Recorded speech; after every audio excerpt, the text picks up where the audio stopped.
Welcome to my channel Dutta and Mitra. আজকে আমাদের destination ছিল বাগুইহাটি। বাগুইহাটিতে সেদিন হচ্ছিল আমাদের যে বেঙ্গলি নিউ ইয়ার পয়লা বৈশাখে উদযাপন করার জন্য এবং বাঙালিয়ানাকে সেলিব্রেট করার জন্য একটা বাঙালিয়ানার ফেস্টিভ্যাল। এখানে কিন্তু ছিল বিভিন্ন রকমের বাঙালি মুভিজ, বাঙালি কালচার, বাঙালি ফেস্টিভ্যাল, সব কিছুকে বুস্ট করার জন্য, সব কিছুকে হাইলাইট করার জন্য, বিশেষভাবে বলতে গেলে বাঙালিকে তার বাঙালি কালচারকে মনে করিয়ে দেওয়ার জন্য, বাঙালিয়ানাকে সেলিব্রেট করার জন্য একটা ফেস্টিভ্যালটার কিন্তু মানে উদ্দেশ্যই ছিল বিভিন্ন রকমের বাঙালি মুভিজ এবং বাঙালি কালচারকে হাইলাইট করা। চারিদিকে বিভিন্ন ধরনের ডেকোরেশন, আমাদের যে পুরনো ঐতিহ্যই হাতে টানা রিক্সা, হলুদ ট্যাক্সি, ট্রাম, অটো, আমাদের দুর্গাপূজা, সব কিছুকে কিন্তু বিভিন্নভাবে হাইলাইট করা হচ্ছিল। কোথাও পেন্টিং, কোথাও স্ট্যাচু এবং কোথাও আমাদের যে বেঙ্গলি মুভিজ, যেগুলো বলতে গেলে কালের ইয়েতে আমাদের হারিয়ে গেছে, আমাদের মন থেকে হয়তো হারিয়ে গেছে। এটা হয়তো আমরা চেয়েও হয়তো সেই মুভিসগুলো আমরা দেখতে পাই না, বাড়িতে চালাতে পারি না, আমাদের হয়তো সময়ও থাকে না। সেই সমস্ত মুভিসগুলো কিন্তু এখানে 6-7 দিন ধরে একটা বড় হল ঘরে একটা প্রজেক্টরে কিন্তু মুভিসগুলো দেখানো হচ্ছিল। অনেক লোকজন এখানে এসেছিলেন এবং তারা কিন্তু সবাই মিলে এই মুভিসটাকে এনজয় করছিলেন। আমরা যখন গেছিলাম তখন চলছিল রবি ঘোষের গল্প হলেও সত্যি মুভিটা। আমরা সবাই তো মুভিটা কম বেশি দেখেছি এবং মুভিটা কতটা ভালো সেটা তো আমরা সবাই জানি। তো এরমভাবে আমরা চারিদিকে একটু এক্সপ্লোর করে নিচ্ছিলাম এবং আমাদের সাথে কিন্তু প্রচুর লোকজন ছিল। তারা বিভিন্ন জায়গায় বিভিন্ন রকমভাবে এই ফেস্টিভ্যালটা উদযাপন করছিল। অ্যাকচুয়ালি চারিদিকে ডেকোরেশন এত ভালো ছিল, কী বলবো, ভাষায় প্রকাশ করা যাবে না, হয়তো এত ভালো ডেকোরেশন ছিল।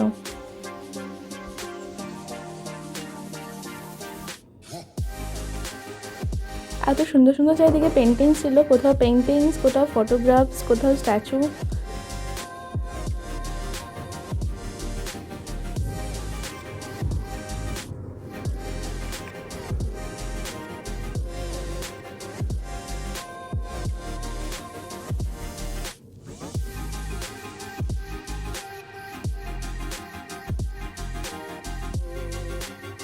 ইভেন যে কলকাতার যে ডবল ডেকার বাস, যেটা এখন হয়তো কিছুটা মানে লুপ্তর পথে হতে চলেছে, এটা আমরা হয়তো দেখতে পাই না, এখানেও কিন্তু সেই বাসের একটা স্ট্যাচু তুলে ধরার একটা প্রচেষ্টা করা হয়েছে।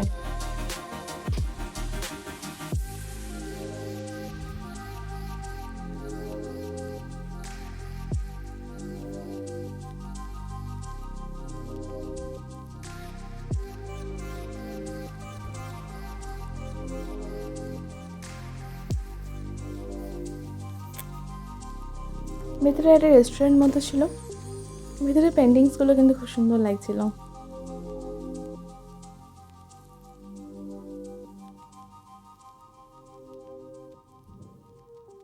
ইভেন ভেতরে যে স্টলগুলো ছিল সেগুলো কিন্তু আমাদের যে বাঙালি যে পুরনো মুভিসগুলো, যেগুলো হয়তো আমরা ক্রমশ ভুলতে চলেছি, সেই মুভিসগুলোর নামে কিন্তু প্রতিটা দোকানের স্টল ছিল।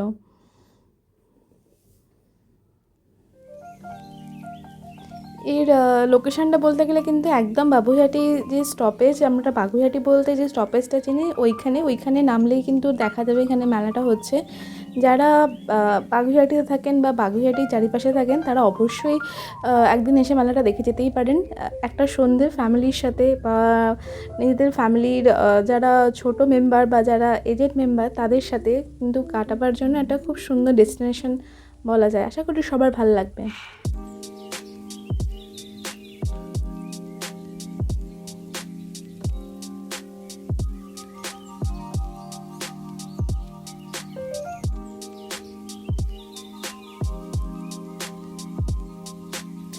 এখানে কিন্তু বিভিন্ন রকমের ফুড স্টলের পাশাপাশি আমাদের বিভিন্ন রকমের ড্রেসেস ছিল, বিভিন্ন বুটিক তাদের বিভিন্ন রকমের যে কালেকশান নিয়ে চলে এসেছিলো, শাড়ি, কুর্তি থেকে শুরু করে এভরিথিং। একই ছাদের তলায় এত কালেকশান কিন্তু খুব রেয়ার, দেখতে কিন্তু খুব ভালো লাগে।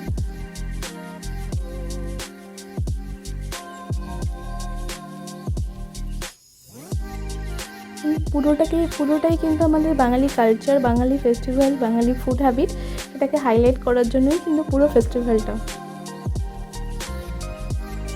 আশা করি চারিপাশের ডেকোরেশন, স্টল, পেন্টিংসগুলো দেখে এটা খুব ভালোভাবেই বোঝা যাচ্ছে।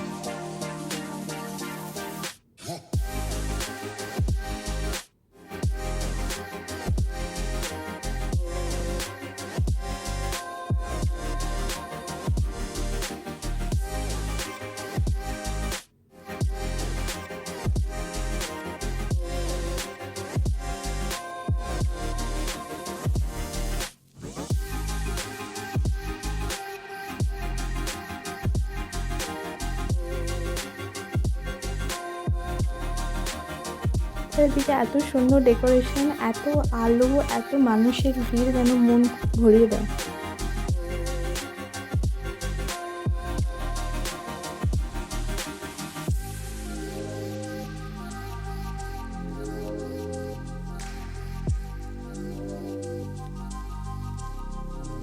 শুধুমাত্র কিন্তু এই মেলাও নয়, এই মেলার মধ্যে কিন্তু একটা কালচারাল ফাংশন হচ্ছিল।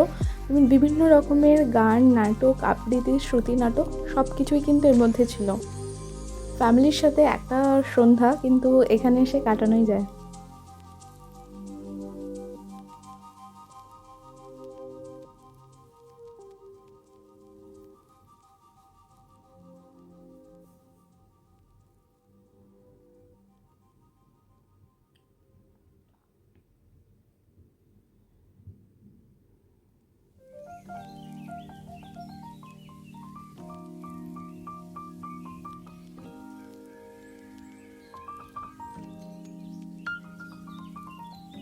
যখন আমরা ওয়েস্টার্ন কালচারকে ওয়েলকাম করার জন্য আমাদের ভেতরের বাঙালিয়ানা বাঙালি কালচারকে প্রায় ভুলতেই চলেছি, তখন সেই দিনে এসে দাঁড়িয়ে এই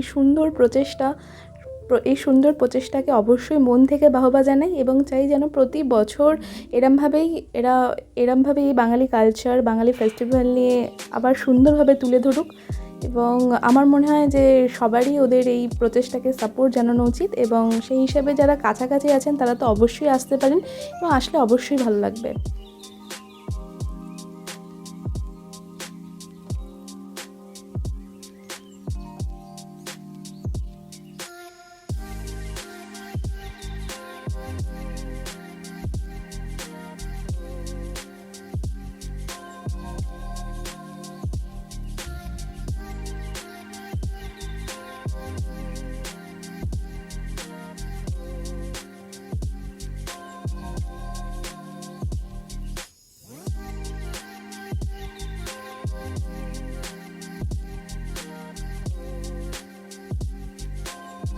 যতটা সুন্দর ছিল এই স্টলগুলোর কালেকশন, ততটাই সুন্দর কিন্তু এই স্টলগুলোর নাম, প্রতিটা নাম কিন্তু কোনো একটা বাঙালি মুভিকে কেন্দ্র করেই করা হয়েছে।